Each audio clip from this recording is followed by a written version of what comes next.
Right, hello guys, and welcome to the Jack and Jack show, as we've decided to call it.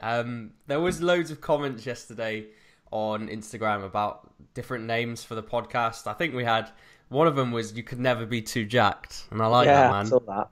I like that. So that might be the name of the podcast next week. We might just change it each week based on what people say. So, but yes. So this basically is going to be a weekly podcast between me and Jack, talking about our bodybuilding prep, just going through the hard things, the good things, just how we're doing, and also talking about certain topics as well. So the topics that we're going to be talking about this week is training to failure. Seems to be a lot of stigma in the industry around that lately, and I'm very confident that Jack has got a different opinion on that to what I have, so that should be good. I think we have similar. I think we have similar opinions on that in some aspects, for sure, definitely. And also the mindset to contest prep as well. But first, let's just start with how is your week going, Jack? Give us a bit of an update on yourself. Yeah, I mean, so far this week's been pretty efficient, to be fair. I mean, I've been dieting. I'll give you a bit of an update on where I'm at with prep and how long I've been dieting for. So I worked out yesterday. I've actually been I initially started a mini cut back in November, which was not prep, it was a pure, it was an honest mini cut because my appetite just went down the absolute drain. As I got leaner, I just kind of got addicted with the process. And after last year, I initially wanted to prep last year, but when I lost body fat, my physique just took, I don't know, just a massive hit. Everything faded and I was just really unhappy with the look. So I sacked it off. I did a little bit of an off season, made some significant progress. So I did a mini cut. I liked what I saw underneath and I just pretty much continued. So I've actually been dieting since November 2017. So your off season wasn't long, was it? Because I remember seeing you at Body Power in May 2017, and you were mid prep then. No. I just quit prep. You just quit, then. Didn't you? Yeah. I stopped on the 13th of May, and then Body Power was the 15th. I remember seeing you, and I was quite down at that point because obviously AJ was prepping, and we were planning on prepping together. Yeah. And it just went down the pan, which was a shame, but it is what it is. And, you learn a lot about your body, you learn how to diet, you learn how much muscle mass you actually have once you take off body fat, which sometimes is quite humbling because I went into that year and I was like, wow, I'm going to smash this. I've got so much muscle. I got down to 166 pounds and I looked like complete and utter dog shit. So bad. I look back at the photos now and I'm like, what on earth was that? I don't know what happened. I think it was just, like I said, not enough muscle. Yeah. Which was fine, and it's a learning experience. But back on obviously where I'm at, I've been dieting for a long time, at least 5 to 6 months plus. I am currently 8 weeks out this weekend. Well, actually that's a lie. I'm actually 7 weeks out Sunday, but there's a show the weekend after, which is St Albans show. I believe it's the Central BMBF, which is the 28th of July. Wicked. So if I need another week of fat loss, I'll just do that. But ideally, I want to do the Basingstoke show, which is the 22nd of July, which I told you yesterday. Yeah. That's where my girlfriend lives. So it just makes more sense of me if I can do that show, because then I can, obviously, because she keeps me chilled, really chilled. So stay there the night before and not worry. Yeah. And she can help me with my tan and shave me if needed, because I hate shaving. Probably the worst thing I've ever done is shave. I hate it, man. It frustrates the hell out of me. But so 7 weeks out, prep's going okay. I don't feel brilliant at the moment, I'm not going to lie. In fact, I feel pretty goddamn awful every day. I mean, I'm just being really honest. I told you the other day, didn't I, Jack? I was like, mate, I really don't feel good here.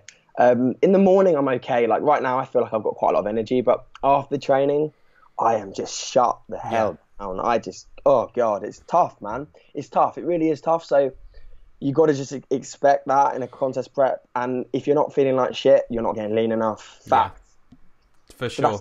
That's pretty much of an update with where I'm at in prep, how I'm feeling. Training's going great. Still progressing, some lifts. Still holding good fullness, although I'm flat in areas. But overall, pretty happy with how I'm looking, to be fair. Yeah. No, it seems like it's going well. Pictures on Instagram and everything, they're looking fantastic at the minute, and you really are in a good place right now. So it's all moving really well. Yeah. So just a bit of an update about where I guess I'm at the minute. I'm currently 13 weeks out from my first show. So a little bit more than Jack. Jack is a lot leaner than me at the minute, admittedly. So I don't feel like I'm chasing my tail. I will be lean enough in time. It's just, in terms of, like, I guess a peak week as such, it might just be further fat loss for that week. As long as I'm ready, we might just do, like, I guess, like a small refeed the day before. It really depends, obviously, what the coach says. So yeah, for sure. But yeah, I've just got my full trust in Tom, and we'll get there. So it's always that thing with a prep, like the mindset games start coming in, like, I guess from immediately, really. Even like when you first start your prep, you always worry that you won't be ready or you're not lean enough. I know you think you're probably not lean enough right now, but you're probably leaner than a lot of people that turn up on the day. Agreed. Yeah, there's a lot of people that turn up and they look just like a sack of Satsumas, and they just don't look good. Their glutes are absolutely saggy from behind, and they go to hit shots, and it just doesn't look very pleasing. No. So yeah, agreed, man. But yeah, I mean, like, I'm obviously I'm not doing too bad. I'm not really experiencing, I guess, the mental side of things that you are just yet, because obviously you're a bit deeper and you're a bit leaner than I am. But I'm starting to, like you said, when it gets to after a training session, I guess right now, like, thinking about it, I am a bit fucked after my session. So I get home after a leg day and I'm just like, want to die. I just want to lie down for about 8 hours. For sure, man, for sure. I completely agree. Jack, mate, like, you haven't got to go and do one-to-one PT. This is true. Imagine you doing one-to-one PT. Holy shit, man, that tests you. Because obviously I take a lot of pride in the quality of my sessions that I deliver. So no matter how I feel, I'm still going to make sure that the quality's there. Yeah. But for you, obviously, you haven't got to be kind of and presenting yourself. I guess that's the difference between last time I prepped versus this time, because when I last prepped, I wasn't coaching, I wasn't doing anything. I didn't even have subs box either. So it was just literally prep and work. But my work at the time, I was an electrician, so I was just on my feet all day, in customers' houses, under cupboards, carrying equipment around them.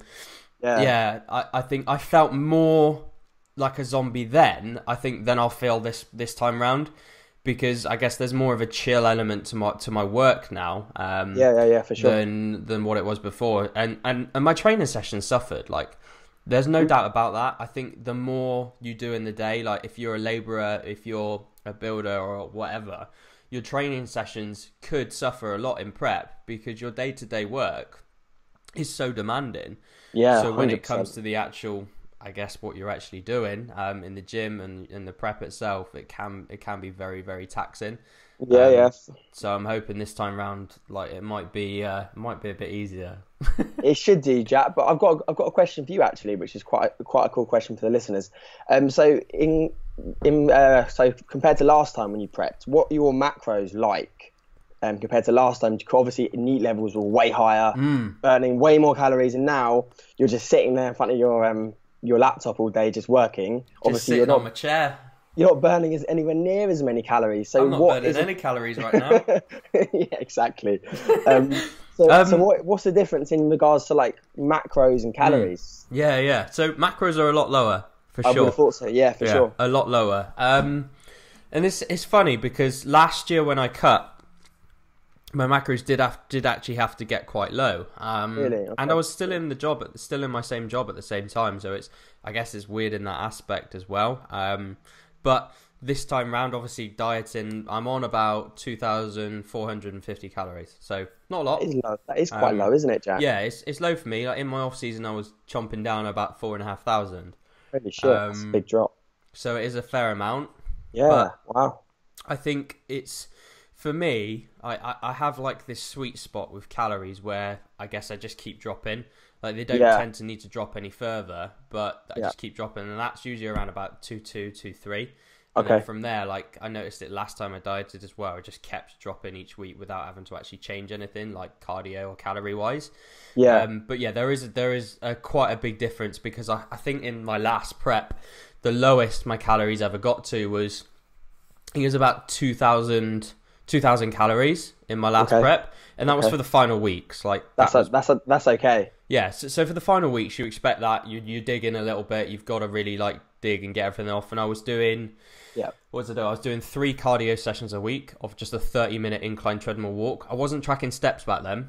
Okay. So there was no step tracker. There was nothing. Yeah, it was just 30 minutes on the incline treadmill and 1 HIIT session. So it was very minimal in terms of the actual cardio I was doing.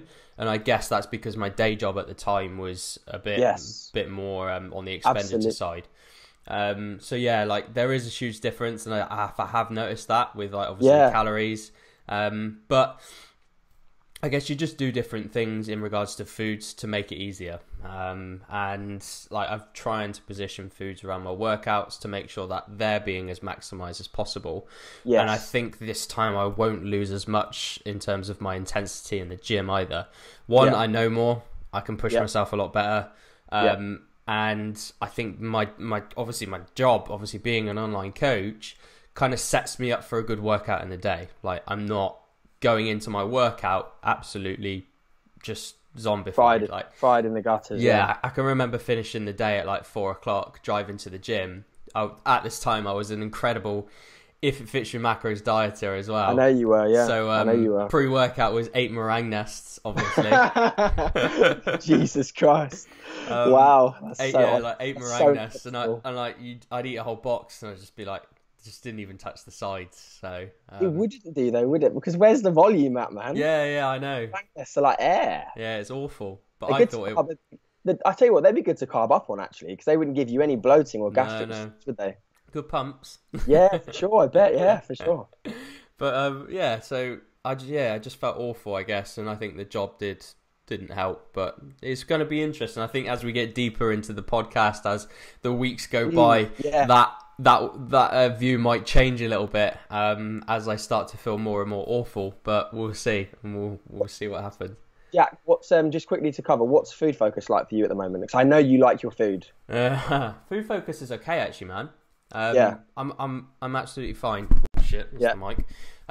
So it's difficult because like Food Focus, it changes for me at different times of the day.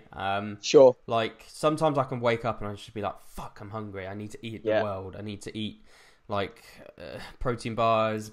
Like usually like this is enough to last me all day. Sorry, to last me till about 12. But the other day I woke up and I was like, I need something with it because I'm just so hungry. And I think that's specifically after certain training days. So like after a leg day, I'm usually incredibly hungry. So Food Focus, I guess, does change throughout the week, but it's okay at the minute. I'm not chomping at the bit to... Not chewing your arm off yet. No, I'm okay. I'm dealing with it, and I think again, like another £10 off, I think it would be a different story. But 100%. You just deal with it. It's just one of these things in contest prep. You're gonna be hungry because you're getting lean. And you just got to fucking deal with it. Like you can take all of the you can take all the sweeteners, you can make all the smoothies and low calorie syrups, and that's fine. Like don't take this as a thing of like not doing that. Yeah. But just accept that you're going to be hungry during a contest prep or even 100%. Any diet. Yeah, for sure, man. Controlled starvation. I know, right? Do you know what annoys me, Jack? When people continuously moan about being hungry all the time. Like I have clients even say to me, "Oh, Jack, you look ill today." I'm like, "Thank you for that." They're like, "I bet you can't wait to smash food." I'm like, "Actually, no. I just really want to get on stage, and I just really want to get as lean as humanly possible, whilst obviously keeping good fullness, and just present the best package I can on stage." Yeah. For me, like. I don't really. I'm a bit of a weird one, to be honest. I know there's something wrong in my head because I kind of like it when I feel like shit in a way. I don't know if you can relate to that, Jack. I can. We spoke about this the other day actually on WhatsApp, didn't we? I was like, "Are you looking forward to feeling like shit?" And you were like, "Yeah, looking forward to feeling like shit." It's a funny one, like that kind of. I guess when you reach that feeling, it's kind of like it's like a tick. You know, you're almost there, isn't it? Like, I'm nearly contest lean, or I'm getting there. So this feeling is part of it. 100%. And it's difficult to describe it to the listeners, I guess, if you've not been there. It's very difficult. Like I can remember my last contest prep because my food focus was just incredibly high because I was following this if it fits your macros diet on a daily basis. I was trying to fit everything in that I would walk down the supermarkets for 45 minutes. Wow. Just looking at foods, trying to That's crazy. put together a concoction of foods to try and fit my macros. And yeah, I guess I felt awful at that time just doing that because you're zoned out. You're not really there, are you? No. I can imagine that being quite a stressful place to be in as well, from a psychological point of view. I mean, I wouldn't like that. I'd rather just have the same foods every day at the same times and just take away that, that factor of thinking about on my fitness pal about trying to, change little ratios around so you can have your favorite pre-workout gummy bears. It's just like, I just think that's just such a horrible, like if you look at the best bodybuilders around, they don't do that. No. Do they really? If you look at the best, the elites, they're not crazy trying to fit all this, these flex bowls with, Kinder Buenos and kind of leftover Easter eggs with a little bit of Halo Top in the middle. I know you had Halo Top last night, actually. Yeah, I know. Yeah, I haven't had one yet because I don't know, like I can imagine them being really nice and I'm like, holy shit, I've got to fit one in every night now, otherwise I can't sleep. But it just seems a very stressful situation for some people, but I think they make it way harder than it needs to actually be. When it comes to contest prep, people just need to, if they're going to contest prep, accept that you're going to be hungry somewhat, you're going to feel fatigued, you're going to have low libido and sex drive, that's just a fact.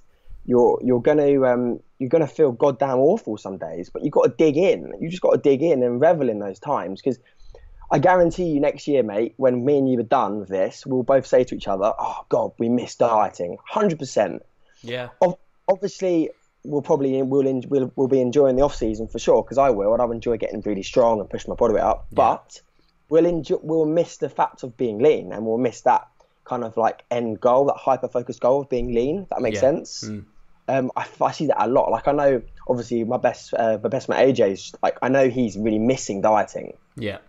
I know he's really struggling with it, but I know he's going to probably plan on prepping soon because he's obsessed with this stage, like people are, because he's a great bodybuilder, but he misses it and will miss it. So I try to really make sure I just don't moan at all about this, because, and also what annoys me, Jack, is while I'm on the subject, is when people will say contest prep is suffering. No, it's not. No, it's not. It's a fucking deficit. Grab your balls and crack on.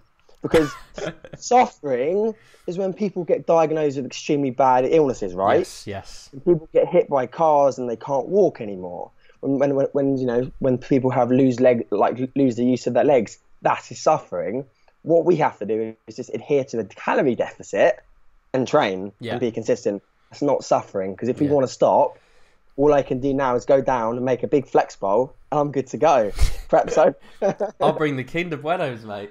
Kinder Buenos, haven't had them for years. Wow. Nah, but like what you said there is so true, because at the end of the day, people who do a contest prep, we choose to do it. No 100%. One says to you that you need to go and do a contest prep. No one says you need to get to below 10% body fat. It's a choice that we make at the end of the day, and that's something that I have actually taken away since my last prep. Is I moaned to everybody. Like, I was just moaning to everybody about how hungry I was, how much I hated it. I just didn't want to do this. I hated dieting. But the reality is, when you look back, that choice was mine. And this year, I haven't moaned to anybody. Like, and it's not going to happen. Like, because it's my choice. We choose to do this. We choose to get lean. It's what we do as bodybuilders. We want to get stage lean at the end of the day. It's basically the end goal for every bodybuilder, obviously after off season and everything. So it's part and parcel of this sport. And if you don't want to do it, don't do it. Like, don't put yourself through a contest prep if it's not something you want to do. Yep, agreed. 100% agree, mate. 1,000,000%. So true. But it's obviously that mindset change. I think the mindset changes with each prep. Obviously, this is your first prep. It is my first prep. Yeah, it is, and I really am actually surprised at how well I'm able to prep and cope with it. You're doing very well for the first, mate. It's the first time I've ever done this stuff. I'm in complete control of this myself. I have no coach. I'm coaching myself. So obviously coaching yourself, it has kind of two elements for me. So it removes, I like to be in complete control of the changes that I make in the macros, the macro changes in the cardio, etc. Yeah. The idea of someone telling me, no, Jack, this week you need to drop 10 grams of carbs and do an extra 2 to 3,000 steps. I just can't deal with that. I would question it all the time. Every change I'd question, because I know my body extremely well.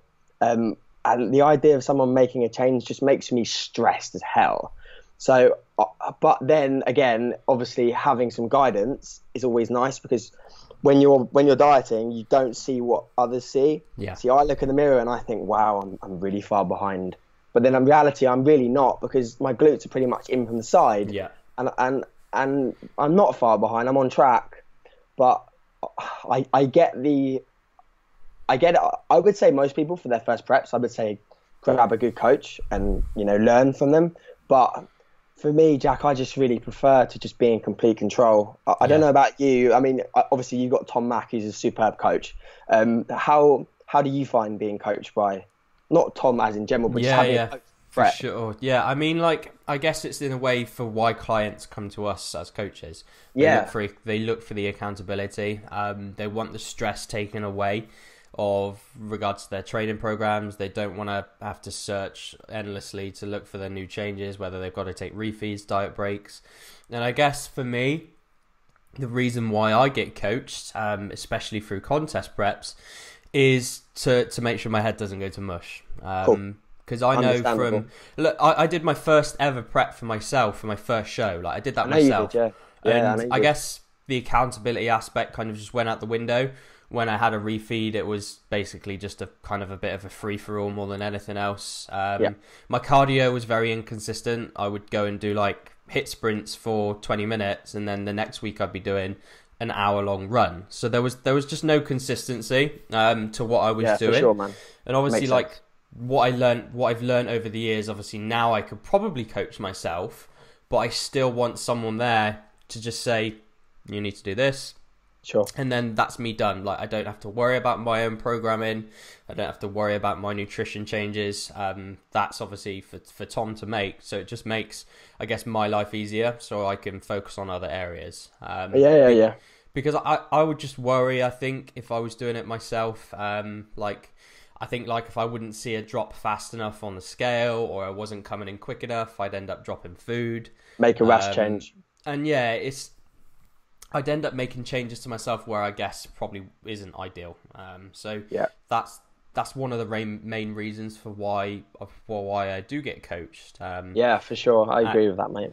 And obviously, you were coached by AJ last year as well, weren't you? I was. Yeah. I was. Would you say that was similar to what I just said then? The reason for why you got coached? Yeah, 100%. Because you go to someone with experience and someone who knows exactly what they're doing. Yeah. Obviously Tom does, and obviously AJ does.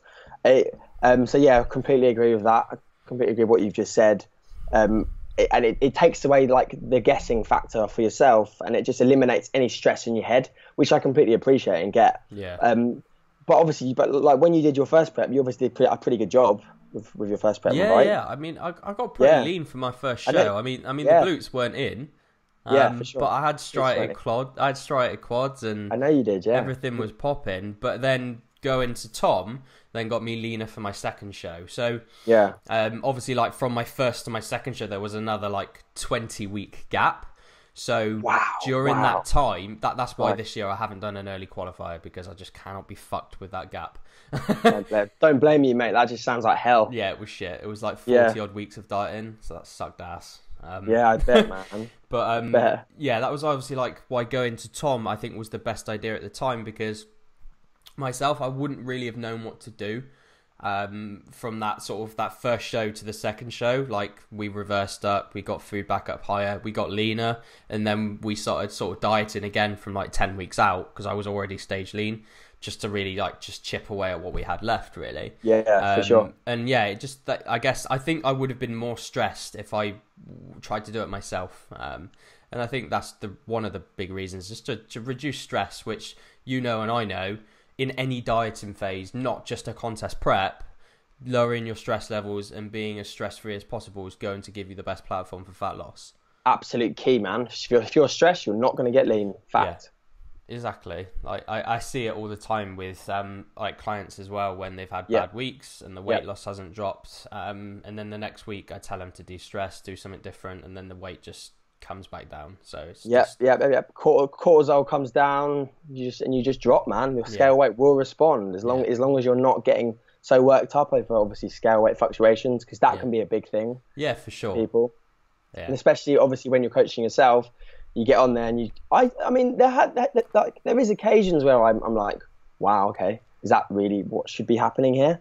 But I've learned now to just take the process for what it is and accept it for what it is, and just accept. Like I spoke to my girlfriend about it the other day. I was like, if I'm gonna continuously train hard, I'm gonna do my steps, I'm gonna do my cardio, I'm gonna hit my macros and be consistent and be stress free as possible, I will get shredded. Yes, I just will. There's no ifs or buts about it.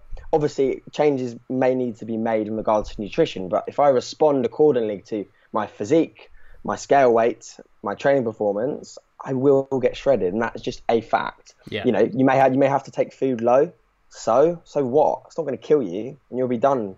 I'll be done in like 16, 17 weeks max. Yeah. And then I'll be done. I can work food up. Like, food's not going anywhere. So just like accept the fact that as long as you're doing your job and you're ticking the boxes, you will get in shape. You just will. Which a lot of people, they think, oh God, I might not ever get lean, but you will though, as long as you're just not worrying about it and you're just getting the jobs done, like the daily jobs that we know, like what we say to our clients, you know, tick this, and this, you'll respond and you'll get in shape. Fact. So like it's impossible not to. It's pretty much, isn't it? Unless you have some really big issue with obviously health potentially. Yeah. But it's impossible not to get in shape if you're ticking the boxes every day. So that's what I think on it. I assume you probably agree. Yeah, exactly the same, mate. I think the scale weight side of things relating to, I guess, the mindset as well. If you're worried about what your weigh-in is going to be every day, then you're always going to set yourself up every day to be disappointed. Yeah, for sure. Because you step on that scale every morning expecting a drop, you're not going to get one. Because you're just worried, and the reality is you're just then going to worry more if your drop hasn't came. Like, I'm not going to say that I don't worry about when I step on the scales, because that would be wrong. Like, I'm not going to say that I'm an absolute robot when it comes to my scale weight. If it hasn't dropped, I'm pissed. But I'm the same. But you just move on. You get on with your day. You do what you do. Hit your macros, hit your cardio, hit your steps, and you just do everything you possibly can to work towards that long-term goal. And I spoke about this on my story the other day. As long as you're being accountable, and if you really are hitting your steps, if you really are hitting your macros, then you should be fine. It's only when you're lying to yourself when it starts to when the scale weight might be a true factor. So if you're not really hitting your steps and you're driving around all day, and that is that's part of your daily steps, then that's not steps. That's not steps, is it? So Any guys out there as well who's watching this, who's doing a contest prep, pro tip: when you get up, look at yourself in the mirror. Don't do this actually at the initial stages of a diet, because you're not going to see anything really. When you get leaner, look at yourself in the mirror. Analyze your physique, pose, record yourself posing, look at the posing video, analyze your physique off that, then get on the scale. Because what I found as well in the past is if I get straight on the scale, I'm going to critique my physique based on what I weigh rather than what I actually look like in the mirror, which is what bodybuilding shows are judged on. Not, oh, wait a minute, Jack, what was your scale weight on the day? I'll be like, oh, I was 148 pounds. Oh, perfect, you're going to win the show then. But so honestly, guys, if you're prepping, just pose. It can be a bit of a ball ache in the morning to pose every day. Jack, I'm sure you'll be doing it at some point. But pose, analyze, assess, react, respond, then weigh in. Gives you a bit more data, a bit more feedback, and it doesn't just give you this soul, oh shit, how am I going to weigh? Or how much I'm going to weigh? Does that make sense? Yeah, no, for sure, 100%. So you look at your physique before you even worry about what your actual weigh-in is. So, that's brilliant piece of advice, mate. Yeah, for sure. Like I woke up this morning and I noticed that the quads, the vastus lateralis was almost striated now, and I was like, wow, this is cool. Never seen this before. got on the scale and I had a new low 158.8, which is Fuck. a new low weigh in for me. And light, man. I knew that was, I know, man, it is light. But pound for pound, I'm pretty strong, right? Yeah, you're incredibly strong. Yeah. Pound for pound is quite cool, actually. Yeah. Which I like, it sets me up really nicely for when I come out of dieting. Yeah. I'm gonna get so big, guys. I thought we'd go to a question that is about the mindset of contest prep that I've actually got on Instagram. Lucy Cook Fit asks, do you think it's a coach's responsibility to help with a person's mindset and mental well-being during a contest prep? I'll let you answer this, mate. Yeah. I think yes. I think a coach should be very, very, very, very, very helpful in a sense. But what you got to remember, Lucy, is that a coach isn't going to do the work for you. A coach is there to give you, obviously, their opinion, and give you feedback in regards to how you're progressing week to week. So yeah, I do think a coach should be helpful. I think a coach should lay off, like we spoke about as well, about obviously you're being coached. A coach is there to take stress off you, which helps a lot with individuals for sure. So yeah, I do think a coach should be very understanding and very supportive. I mean, if they're not, immediately find a new coach. Yeah.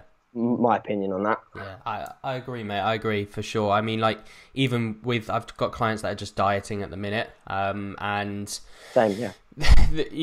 In the check-in questions that I ask every week, when it comes to it, I ask a series of questions, and you can sort of tell when you start to see, I guess, mindset changes in what they're saying.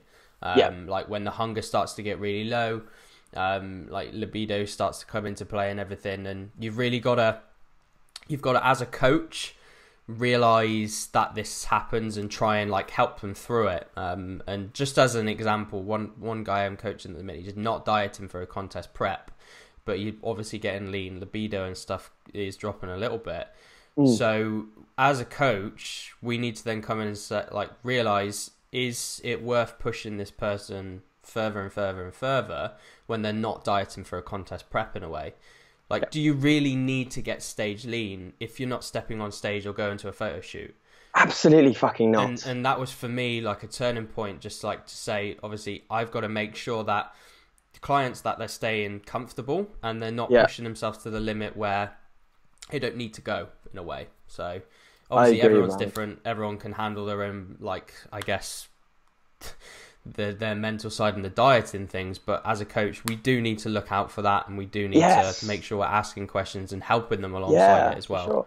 Because I've got a female client at the moment who I work really closely with, I've known for a long time. She came to me off the back of an extremely ridiculously low calorie diet, very, very, very low. Like, we're looking at about 900 calories for the day. Wow. Which obviously, like, guys, there are some females, really, really, really short, potentially females, really slim, slight females, that are going to have to diet on that. That is a fact. So I'm not saying that don't take females' calories low. You're going to have to if you want to get them shredded, fact. But if they're not wanting to get shredded, like I've got a female who started ridiculously low. The goal was not getting shredded. The goal was just looking better in the mirror. And and libido and periods, etc., menstrual cycles were absolutely fucked up. So as a coach, you have to react and respond to that accordingly. And if you just have to, like the changes that you make to their nutritional intake has to be pretty prompt, and has to be done well, and it has to be done consistently as well, because that's not healthy, guys. Especially if you're not competing. I mean, absolutely no way. Immediately, what I do for clients like that, I go and get their bloods done. I asked my client to go and get her bloods done, and they came back a little bit out of whack, which I wasn't that happy with. So we just increased food, namely dietary fat. 6 months later, we're good. So I think a coach should always be supportive, just sort of round up the question, for sure. It's more than just a macro change, isn't it? For sure. More than just a macro change. Absolutely, man. Absolutely. Yeah. Cool.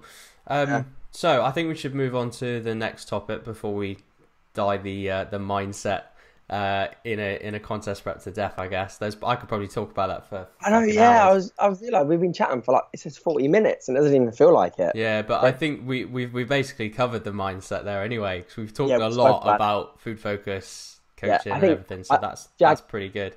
I really think people will like that though. People love hearing individuals talk about training, dieting, and how they feel. Yeah, everyone's different, aren't they? I guess. So yeah, absolutely. I find it interesting. Like I'd watch a podcast for an hour and listen. I love listening. Like I love JP. He talks for like an hour. I love just listening to him talk. I find him motivating. Not that people will find me motivating, but I like listening to that. If that makes sense. Yeah. Well, I find you motivating, mate. So that's one person. Thanks, mate. All right, so the next topic that we're going to go and touch on is the training to failure. This has been big the last few months in the industry. Everyone has got their own opinion on it for sure. We've got obviously like the hardcore camp that every set must go to failure. You must kill yourself in the gym.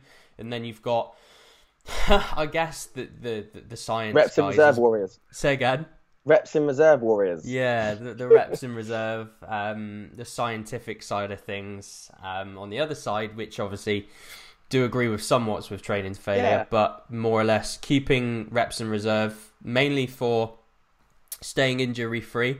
So you're not putting yourself at risk for an injury, keeping session volume higher, and just training in a way which is more scientifically backed than actually training to failure, because there hasn't been as many studies done on training to failure.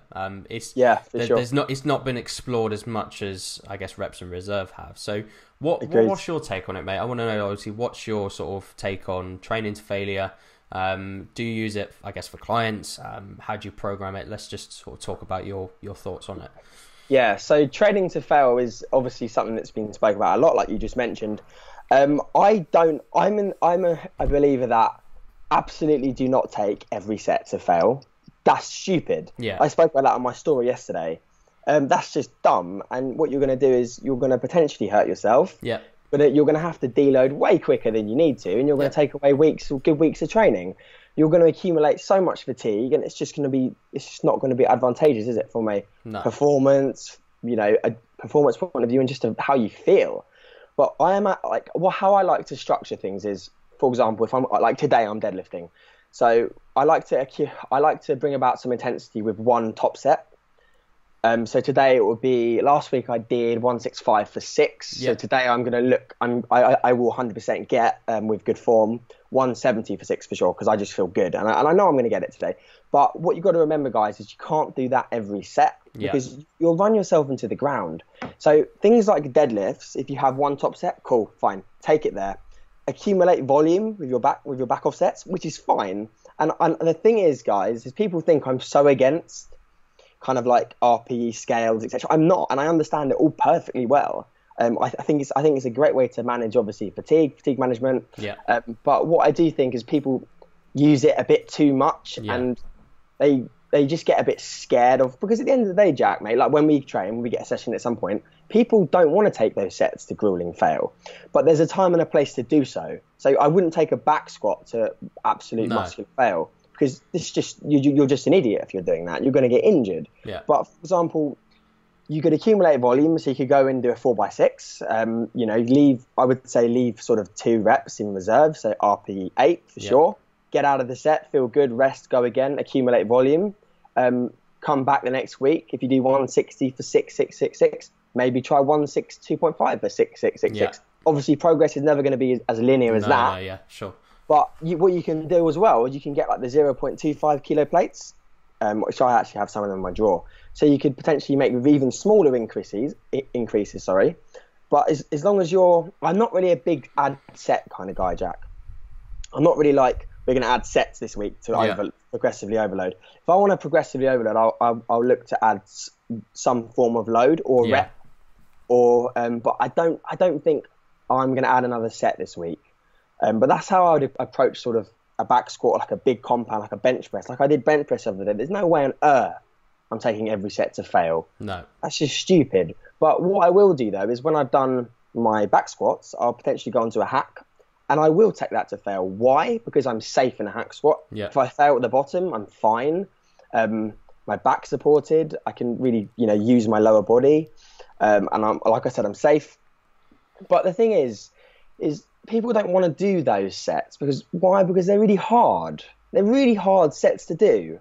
Like I love those sets because I love it when it's really difficult. But I find though, mate, and also it's another thing that frustrates me in not the industry, but just with how people approach sets is, I don't know, like I find that it's just a cop out for them, and I find that we'll do 4 to 5 weeks of training. So the 6th week will be an overreaching week. I'm going to train hard for 1 week, then deload. Yeah. Explain to me what? Why would you?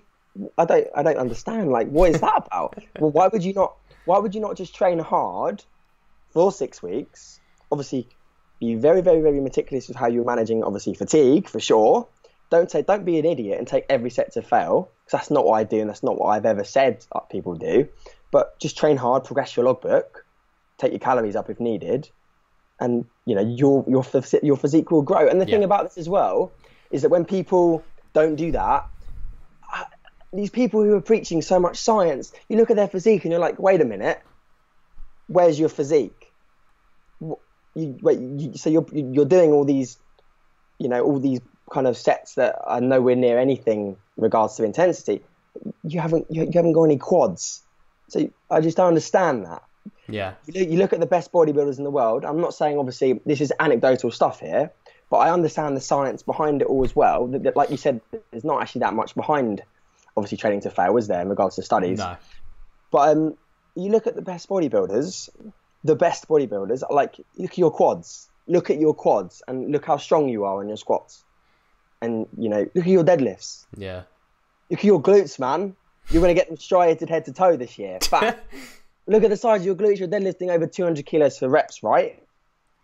Ridiculous. So and look at your back development now from doing that. Yeah. So I just think people, not to talk on too long about this, but I think it's a little bit of a cop out because it's hard. Yeah. It's just my approach and my opinion. What about you, Jack? What do you think, mate? Yeah, I'm very much in agreement with yourself with pretty much everything that you said.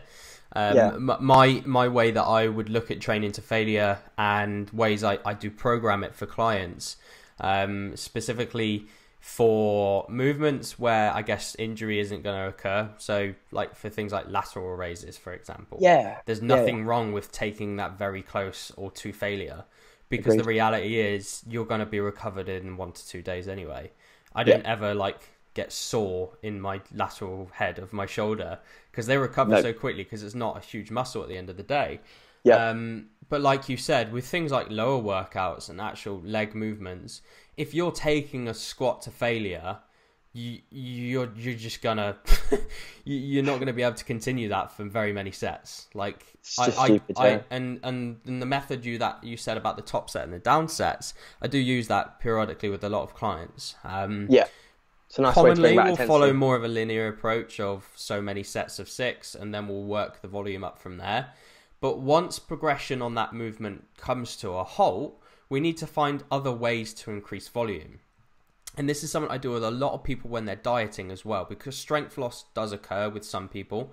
Some people aren't as, I guess, in tune with their sleep, their nutrition, their rest days. So when it comes to recovery and actual session quality, it's not as good as what I guess like someone who is being optimal with everything is. So I think that's something that we need to look at as well is, yes, obviously me and you, we could probably take more sets to failure because our recovery is always going to be on point in a way. But like I said, with the dieting side of things, if someone has stopped progressing on a movement, we need to look at why, and then we need to look at ways to get around it. And like you said, I think what I tend to usually do is program a top set in. So their main focus every week is going in and smashing one set on, let's say, a flat dumbbell press. 1 week before they got 32 kilos for a set of 8, the next week they're going in to get 35. And then their down sets will be to cure the volume that we're looking for. Absolutely, yeah. So we're still bringing up volume each week, but the intensity is still there in a way as well.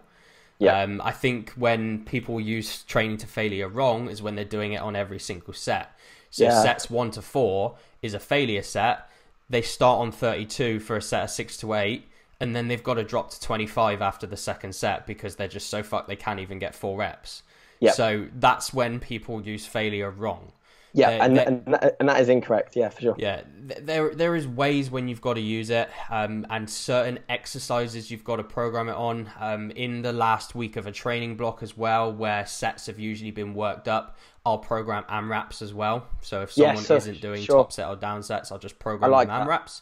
Yeah, I like that. That's another way, and especially as a coach, to see how the client performs as well, because we need to see the intensity. Being able to see an AMRAP is a great way for us to like see how someone is moving the weight they're lifting to the correct intensities. Absolutely, man. So yeah, I mean, I'm very much in agreement with yourself on everything, and I think failure, you just need to use it correctly on the right movements. Like for leg days, yes, you can use it on, I guess, a deadlift, but use it for one set, not for every set. Yeah. You'd be an idiot to do that. On a leg extension, you could probably take to failure on most sets. As long as your rest times in between those sets are okay, you could probably take it, because they're probably enough to recover in time. That's not going to absolutely ruin your central nervous system like a squat to failure would. So and that's obviously why we do down sets, is to still build up that volume. But the reality is we know that we can't repeat, like you say, 170 kilos for 6 on a deadlift for the remaining sets. I wouldn't be able to do that. No. It's just not possible. So no. Yeah. There's a thing about me as well, is when I train, I get very, very, very psychologically kind of amped up for my sets. Yeah. And I know you understand this as well, which people don't understand. And unfortunately, at the moment, I'm training in a gym environment where it's pretty awful in regards to like support around you. No one really understands how much training obviously means to individuals. So having that kind of one set, like you just said, to really get kind of psyched up, think about stuff, think about what you want to achieve, where you want to go with this. You channel it in, but you couldn't do that for every set because it's so neurologically taxing. Yeah. Your CNS would be absolutely fucked if you did that every set. Yeah. And it just wouldn't be advantageous to continue progressing. Yeah. Post weeks, would it? Yeah, and you wouldn't be able to accrue a volume at all. Like over a training mesocycle, if every time you went in and you did failure, the reality is you just wouldn't be able to build up your volume over like a training block. You might be able to build it up a tiny bit, but you could be missing out on a lot of gains where you obviously leave a couple reps in the tank to allow for the second set to take place at the same weight, to allow for the third set to take place at the same weight. So by leaving a little bit left, I agree, man, allows much more volume over the long run. So yeah, I guess you've got to add up the two. Don't just take training to failure as that's it in every set. Look at it in a smart way, not just a way where you're just beating yourself up needlessly. I completely agree, man. I completely agree, Jack, mate. Yeah, I really do agree with you. And it's nice for me to talk about this as well, because people genuinely do think that I take every set to fail. And again, as I've just explained with my ideas behind it, I really don't. But what I show guys is, on Instagram, I show the highlights of my session, which is going to be that hard set. I'm not going to, if I record myself going balls to the wall in a hack squat, I'm not going to record it down. I'm not going to put a down set up, am I? Yeah, no, definitely not. Do you know what I mean? Like, you put up your heaviest, hardest sets. You're not going to do 215 for 6, and then you're going to show 180 for 8. Like, why would you do that? So you just remember, guys, that when you're watching these, individuals on Instagram, remember that it's a highlight reel, and it's not every set is like that. I think that's quite a cool thing people to think about as well, to take that away. Yeah, no, for sure. That's a brilliant thing. So I think even like, I guess, watching more the pro bodybuilders and stuff, no one's going to put a shitty set on Instagram. I wouldn't want to do that. It's just boring. No one wants to watch that, do they? No one's interested in that. Yeah, I agree, man. I agree so much. Cool. Good question from, I think it's Brett Breton. I'm sorry, Brett, if I butchered that. But I think it's Breton. He's looking fucking shredded at the minute as well. Let's have a look. I think he's doing men's physique. Is he? Yes, and he's from Canada. So I'm not going to say he's from the US of A, because I think people from Canada hate that. But He's actually a really nice guy. He always comments on all my stuff. He's a lovely dude. So he's asked a question. He's saying, how do you find your training intensity has developed over the years from your first year of training to where you are today? And that is a very good question, because I guess for me, my intensity has changed as my knowledge developed as well. I wouldn't say I trained like a pussy when I was younger. I still trained hard. Like, I can remember still training hard, still trying more like in the gym and like testing myself. But yeah, I guess the intensity has almost in a way stayed the same, but the knowledge of when to use the intensity has grown. So I know when to use it, when to back off, when I think I probably could progress a weight. So yeah, I guess the intensity is still the same, but the knowledge of when to use it has definitely grown. Like, what would you say yours is, Jack? I would say the intensity's still pretty high. I would say it hasn't really changed that much. I think I would say I train a lot harder now than when I used to, but the biggest thing that's changed is my nutrition. Yeah. So I remember just being like always trying to get lean and get big at the same time, and I just made no progress ever. Yeah. I'm sure you can probably relate. Like, you think, spinning wheels. Yeah, all the time. Yeah. And I would go in, I would do like cardio. I'd do like an hour's cardio in the morning on the treadmill, then go back again and train in the afternoon on like low carb, zero carbohydrates, trying to get shredded and big. And I was like, I made no progress. I obviously dropped body fat, but I didn't get bigger. I just looked the same. So I think in regards to over the years, the only thing that's different really now is the fact that I'm just more regimented with my nutrition.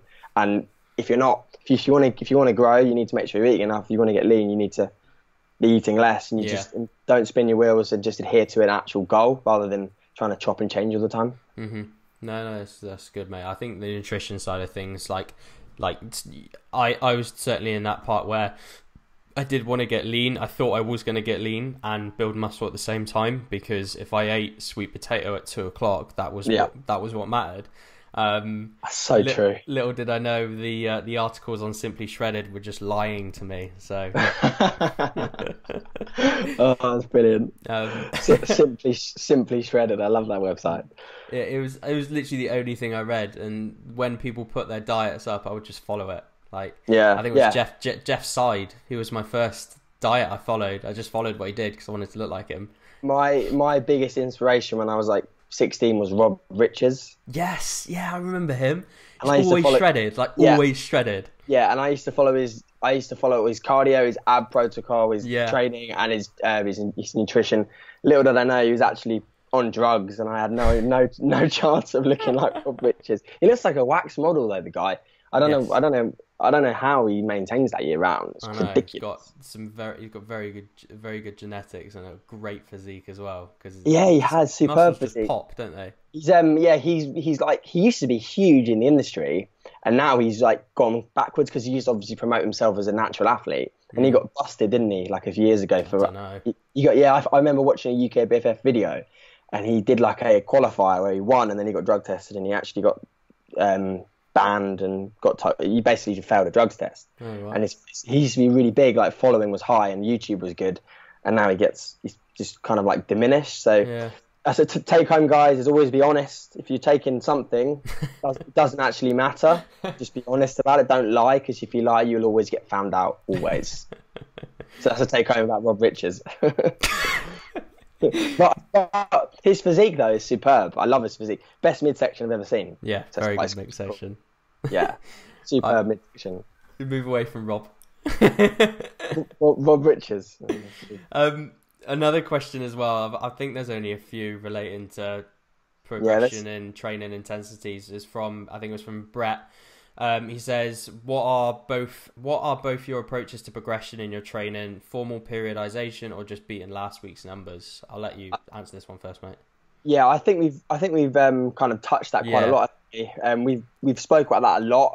Like we said, beating last week's numbers is obviously going to always be the goal, but making sure that we're not absolutely trashing our body in the doing so. But I think we've spoke about that. Yeah, I think what you just mentioned then, like not trashing yourself doing it, is, I guess it's one of those things, because you see in a logbook that you've got to progress, but the reality is if you do progress, you are probably just going to trash yourself doing it. So you've got to weigh up, is it worth progressing this week or is it worth waiting when perhaps maybe you actually feel like you're going to progress, form's going to stay good, and you're not going to trash yourself doing it. So it's just adding that up. Like for me, I'll always try and look for progression. And you know I will as well. Yeah, like sure. If I get, I guess, on my dumbbells 45 kilos for sets of 8, next week I'll be going for 47. But the reality is, and that starts to show now as I'm dieting, I can't progress like that I would in an off season. No, for sure. It just doesn't happen anymore. Like I can remember when I was in an off season, my progression was 2.5 kilos each week on dumbbells. I was pressing 50s for like sets of 10. But now I can't do that because I'm just the energy isn't there. I guess. And the calories isn't there to build new muscle. So progression for me is always, I guess, just a normal linear approach. If I can progress it, I'll do it. If not, I'll just make sure I hit the same reps for better form. As long as I'm not decreasing my weight, that's the way I look at it. So and just make sure as well, guys, is when you're trying to progress, your form doesn't get shitter with more weight on the bar. I see that a lot. I see when people's warm-ups are perfect form, perfect. They start actually getting some appreciable load on the bar, form gets worse and worse and worse, and you wonder why you're not progressing because you're not taking the muscle through its entire range of motion anymore. And you're just moving it for the sake of moving it. So just make sure you take that away as well, guys. Yeah, for sure. No, that's. I think that's most of the questions wrapped up. To be fair, mate. We've got. We've spoke about prep. We spoke about mood and relationships with food. We've definitely spoke about that. Did we plan meals out during off season? Yeah, I'd go out for meals in the off season.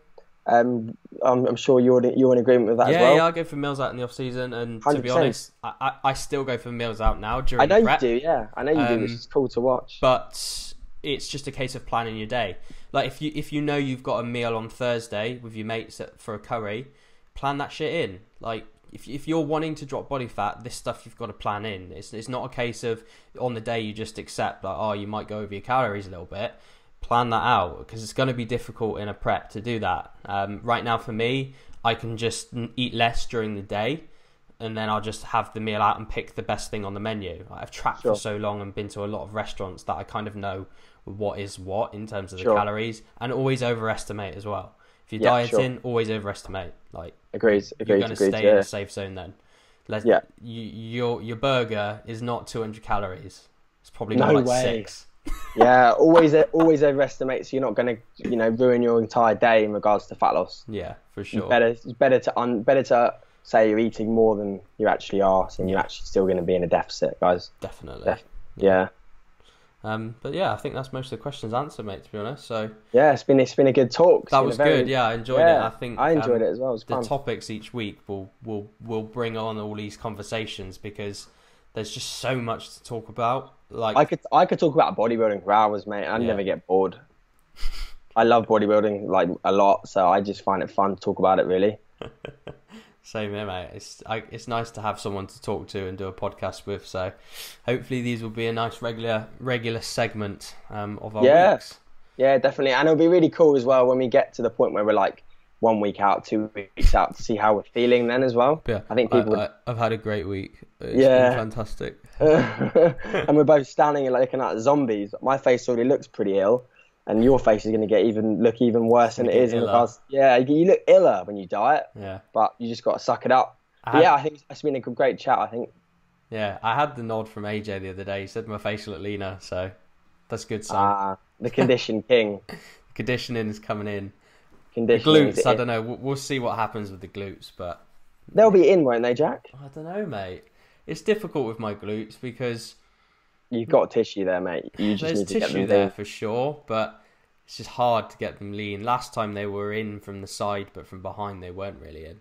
But I don't think I'll ever have that grainy, striated lines like where you can see every section of the glute. I think I'll be able to get them in from the rear actually, completely. Yeah, I think I will. I've definitely got the tissue there, and from the side there, I sent you that video the other night, didn't I? The side, and they're pretty much. You'll have to practice your posing for the rear for the BMBF with no no tuck. I'm actually gonna half tuck. I'm not gonna not tuck at all. I'm gonna half tuck, which doesn't look like you're tucking, but it shows a bit more condition. Yeah. It's difficult to really like show your glutes off when you're not squeezing them, I guess, isn't it? Yeah, you have to be so shredded that you just stand there and they just pop. It's like David Kay shredded. Yeah, but mate, David Kay still tucks his glutes though. If you actually look at how he hits it. Yeah, he's just got insane rear shot, hasn't he? Unreal. Yeah, it's just crazy bodybuilder, really, isn't he? Yeah, I know. Right, we'll leave that one there then. So next week we'll obviously be back with another episode of the Jack and Jack Show, or Never Be Too Jacked. We'll decide on a name and come back to you next week with a definitive podcast name going forward. But I hope you enjoyed that today. It was great just to record a conversation between me and Jack. It doesn't really feel like an informative conversation because we're just chatting and bouncing ideas. So it was really fun to record. So yeah, thank you guys for tuning in. See you later, guys. Cheers, guys.